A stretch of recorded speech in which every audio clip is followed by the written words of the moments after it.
sistema endocrino, eje hipotálamo-hipófisis gonadal. Hola, ¿cómo están? Bueno, esta semana vamos a ver la regulación de las distintas gónadas en nuestro cuerpo. Por lo tanto, el objetivo de esta clase es comprender los mecanismos de regulación gonadal y la importancia que tiene el eje hipotálamo-hipófisis en este hecho. Como recordarás, las clases anteriores hemos revisado cómo se regulan distintos parámetros fisiológicos de nuestro cuerpo, que son necesarios para el buen funcionamiento, como por ejemplo la regulación de la temperatura y de la glucosa. Pues bien, en esa ocasión yo te mencioné, ¿verdad?, que el eje hipotálamo-hipófisis era el encargado de regular a grandes rasgos lo que son las hormonas de nuestro cuerpo. Por lo tanto, tienen estrecha relación con el sistema endocrino. El sistema endocrino está formado por una serie de glándulas, las cuales producen las hormonas. Ahora, yo estoy seguro que tú has escuchado la palabra hormonas, pero ¿qué son? Estos corresponden a mensajeros químicos que son producidos por las glándulas y viajan a través de la sangre para llegar a algún órgano donde ejercen su acción. Existen diversas glándulas en nuestro cuerpo. Entre ellas podemos mencionar el hipotálamo, la hipófisis, la glándula tiroides, las glándulas suprarrenales, la glándula pineal, los testículos y los ovarios. Para poder coordinar las funciones que realizan las glándulas, existe el eje hipotálamo-hipófisis y corresponden a dos glándulas que se encuentran en el encéfalo y que funcionan de manera coordinada. Este eje, como por ejemplo pueden ver acá, ¿verdad? Ahí vemos la ubicación, se encuentra específicamente en el cráneo, en el encéfalo. Se encuentran marcadas en el círculo. Como mencionamos en clases anteriores, el hipotálamo tiene dos porciones. Una porción nerviosa que se encarga de regular algunos aspectos fundamentales, como por ejemplo el sueño y la vigilia, y además la sensación de hambre y de sed. Por otro lado, tiene la porción endocrina, que es la productora específicamente de ciertas hormonas que se agrupan dentro de lo que se denominan como factores liberadores. Estos a su vez, dependiendo de cuál sea el factor liberador que se genere, va a actuar específicamente a la glándula siguiente, que es la hipófisis. La hipófisis corresponde a una glándula que, como ven, cuelga desde el hipotálamo, ¿verdad? Y está compuesta por dos porciones. La anterior, llamada adenohipófisis, y la posterior, llamada neurohipófisis. A su vez, la hipófisis genera distintas sustancias que se conocen como hormonas tróficas o trópicas. Y estas van a actuar entonces a la serie de glándulas ya mencionadas, como por ejemplo la tiroides, el ovario, el testículo, glándulas suprarrenales, etc. Acá podemos observar un esquema resumen de las hormonas hipofisiarias. Como pueden ver, en color rosado se observa la adenohipófisis y en color amarillo la neurohipófisis. Específicamente nos concentraremos en la adenohipófisis, que va a estimular a distintas glándulas, como son la glándula mamaria, las gónadas, la tiroides, las glándulas suprarrenales, ¿verdad?, entre otras. Ahora bien, en esta clase la idea es que puedas comprender, ¿verdad?, cómo se regulan las distintas gónadas. ¿Sabes lo que son las gónadas? Efectivamente, las gónadas corresponden, tanto en el caso del varón, a los testículos y en el caso de la mujer, de los ovarios. Es decir, son las glándulas encargadas de la producción de las distintas hormonas sexuales y de las células sexuales llamadas gametos. En primer lugar, vamos a hablar de la gónada masculina, es decir, de los testículos. Como pueden observar acá, ¿verdad?, corresponde a una glándula par que se encuentra en el escroto. En ella se producen una serie de funciones trascendentales para la reproducción del ser humano. En su interior, como pueden ver, está compuesto por una serie de túbulos que se enrollan, en los cuales se van liberando los espermatozoides durante su fabricación y además expulsión a través de la eyaculación. En la regulación de los testículos, entonces también participa el eje hipotálamo-hipófisis. ¿Qué es lo que ocurre específicamente? Pues bien, en este caso el hipotálamo produce una hormona llamada hormona liberadora de gonadotrofina o GnRH. Esta hormona tiene por función ir a la hipófisis, específicamente a la adenohipófisis, y estimular que produzca dos hormonas, la hormona LH o luteinizante y la hormona FSH o folículo estimulante. Ahora te preguntarás, ¿qué hacen estas hormonas específicamente? Que son las dos hormonas tróficas que produce. Pues bien, estas se dirigen a la glándula testicular y allí generan distintas acciones. Para que puedas entender la función que tiene la LH y la FSH, primero tienes que saber que el testículo se encuentra formado por dos tipos de células, las células de Leydig y las células de Sertoli. Entonces, la hormona LH o luteinizante lo que hace es, vía sanguínea, ¿verdad? Llega al testículo y el testículo estimula las células de Leydig y estas lo que hacen es producir la hormona que ustedes conocen, que es la testosterona. Por su parte, la FSH o folículo estimulante lo que hace es también viajar a través de la sangre, llega al testículo y lo que ocurre ahí específicamente es la espermatogénesis. La espermatogénesis, como su nombre lo dice, viene de génesis y de espermatozoides. Por lo tanto, corresponde a la síntesis o fabricación de las células reproductoras masculinas, es decir, de los espermatozoides, los cuales, una vez producidos, son liberados a través de los túbulos seminíferos y expulsados del cuerpo, entonces, como ya les mencioné, a través de la eyaculación. Ahora bien, la testosterona, es decir, la famosa hormona masculina, tiene también una serie de funciones y esta actúa en distintos órganos de nuestro cuerpo. En general, es la encargada de la aparición de las características sexuales secundarias durante la pubertad. ¿Te acuerdas cuáles son? Aquí se encuentran los distintos efectos de la testosterona, es decir, principalmente la aparición de las características sexuales secundarias. En la piel estimula el crecimiento de la vellosidad y además aumenta el colágeno. En los órganos sexuales estimula la producción de espermatozoides, además la función eréctil y el crecimiento de la próstata. En los músculos aumenta su crecimiento y por lo tanto mayor fuerza y resistencia. En el cerebro, lo que gatilla es el aumento del deseo sexual. En la médula ósea, la producción de glóbulos rojos y en los huesos, el mantenimiento de la densidad ósea. Antes de seguir, quiero que observen el siguiente esquema del corte de un testículo para que puedan ver cuáles son las células y cómo se produce o cómo se distribuye la espermatogénesis. Como pueden ver específicamente en color morado claro, se dibujan lo que son los grupos de células de Sertoli.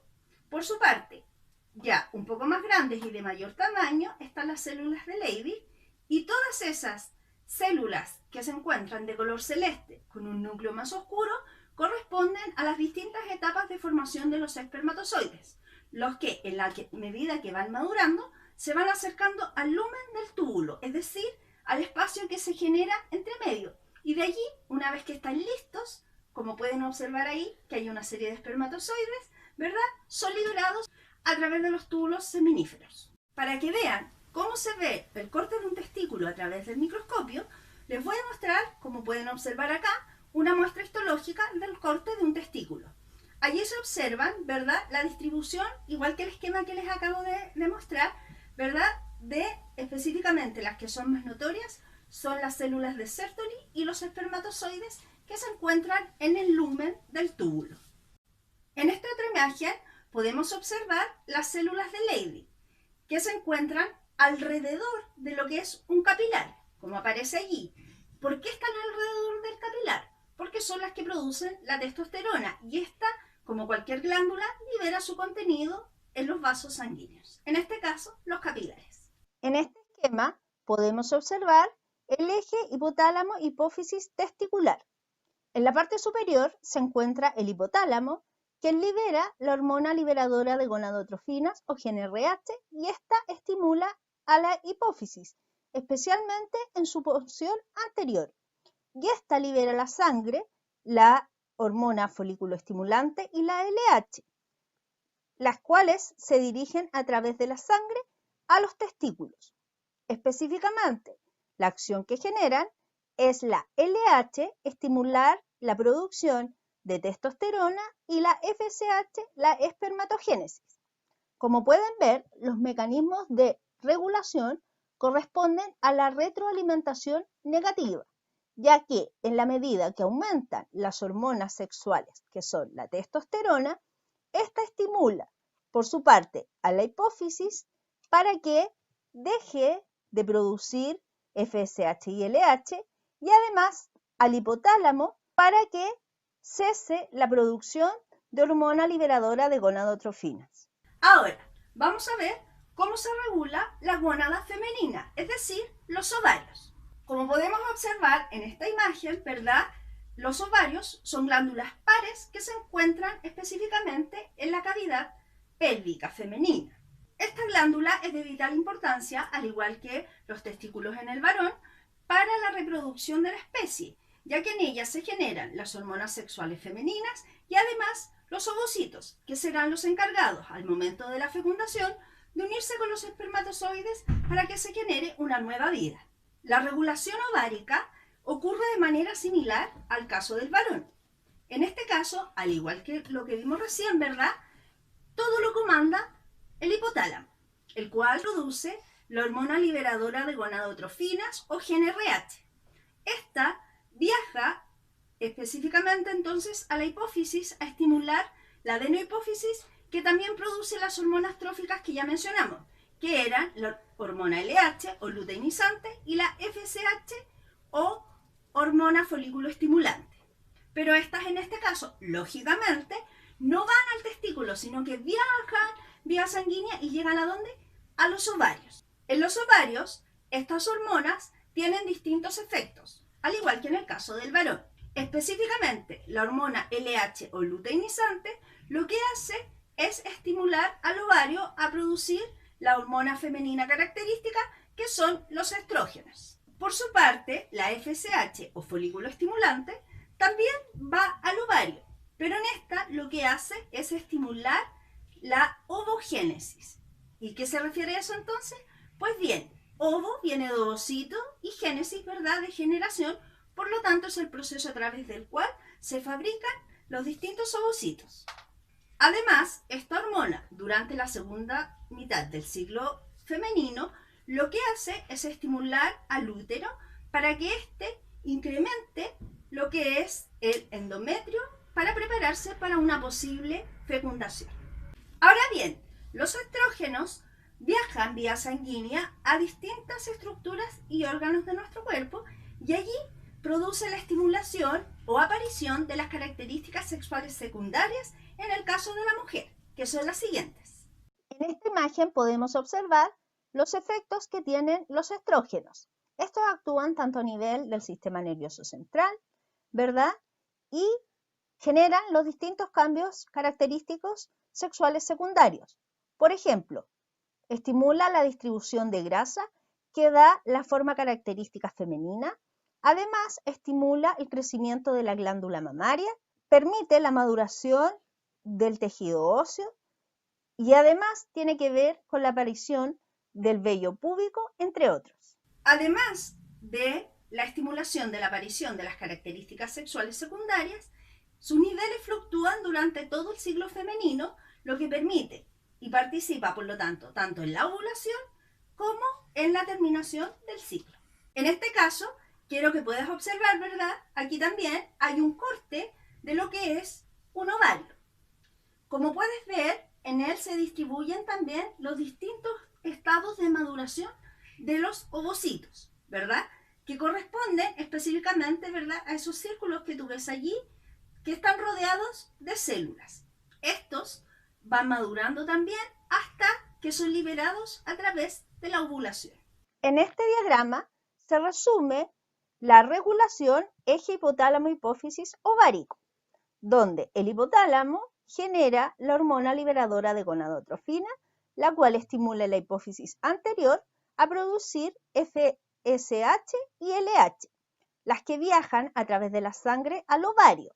Y en este se produce específicamente por la acción de la LH la secreción de estrógenos, el cual regula mediante lo que son los mecanismos de retroalimentación negativa cuando los niveles son suficientes, con lo cual cesa la producción de hormonas tanto por parte del hipotálamo y de la hipófisis.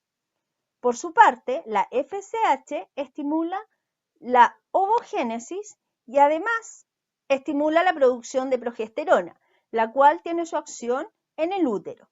En este caso, dependiendo del momento del ciclo femenino que se encuentre, también puede actuar mediante retroalimentación positiva para estimular mayor producción de las hormonas hipotalámicas e hipofisiarias. Si recordamos entonces, el objetivo de esta clase, ¿verdad?, era comprender los mecanismos de regulación gonadal y la importancia que tiene el eje hipotálamo-hipófisis. Pues bien, en general, los mecanismos de regulación corresponden a retroalimentación negativa principalmente y se generan a través del eje hipotálamo-hipófisis. En general, esta coordinación depende principalmente del hipotálamo, que es el principal coordinador de la secreción de las distintas hormonas. Este, a su vez, lo que hace es estimular a la hipófisis a producir las distintas hormonas trópicas, y estas se dirigen o al testículo o a los ovarios, y allí producen como resultado las distintas características sexuales secundarias y la producción de las hormonas. Al aumentar finalmente los niveles de las distintas hormonas sexuales en la sangre, estas actúan como estímulo de retroalimentación negativa para mandar la señal a la hipófisis o al hipotálamo para que dejen de producir la hormona liberadora de gonadotrofina o bien las distintas hormonas tróficas que eran la LH y la FSH. Sin embargo, hay que recordar que en el caso femenino también hay mecanismos de retroalimentación positiva, las que dependiendo de la etapa del ciclo en que se encuentre, pueden además aumentar la producción del gen liberador de gonadotrofinas o bien de las hormonas tróficas. Como puedes ver, en la regulación gonadal también hay mecanismos de retroalimentación positiva y negativa, los que se desarrollan de forma coordinada para permitir tanto la fabricación de distintas hormonas sexuales como de los gametos, es decir, ovocitos y espermatozoides, que son trascendentales, ¿verdad?, para la reproducción de nuestra especie. Entonces, recuerda que cualquier duda que tengas me puedes contactar a través de WhatsApp o bien a través de la plataforma Classroom. Entonces, ahora me despido. Espero que estén muy bien. Chao. Y recuerda, quédate en casa.